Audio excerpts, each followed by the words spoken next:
घड़ी चोर और उस्ताद।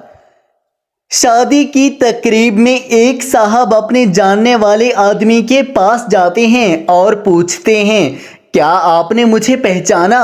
उन्होंने गौर से देखा और कहा, हाँ, आप मेरे प्राइमरी स्कूल के शागिर्द हो। क्या कर रहे हो आजकल? शागिर्द ने जवाब दिया कि मैं भी आपकी तरह स्कूल टीचर हूँ और टीचर बनने की ये ख्वाहिश मुझ में आप ही की वजह से पैदा हुई। उस्ताद उसकी बात पर हैरान हुआ और उन्होंने पूछा, वो कैसे? शागिर्द ने जवाब दिया, आपको याद है कि एक बार क्लास के एक लड़के की बहुत ही खूबसूरत घड़ी चोरी हो गई थी और वो घड़ी मैंने चुराई थी।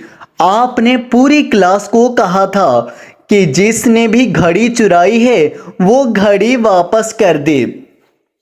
मैं घड़ी वापस तो करना चाह रहा था, लेकिन शर्मिंदगी से बचने के लिए ये जुर्रत ना कर सका।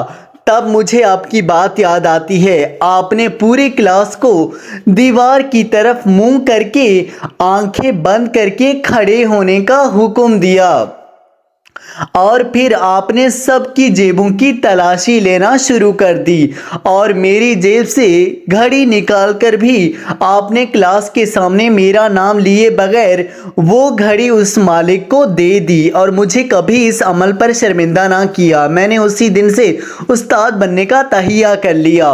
उस्ताद ने कहा कि बेटा, कहानी कुछ यूं है कि तलाशी के दौरान मैंने भी अपनी आंखें बंद कर ली थीं और मुझे भी आज ही पता चला कि वो घड़ी आपने चुराई है। तो दोस्तों, इस कहानी से हमें क्या सबक मिलता है?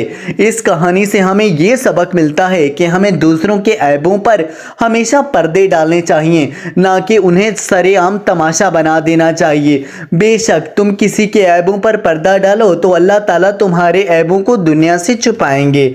मज़ीद कहानियों के लिए हमारे चैनल को सब्सक्राइब करें।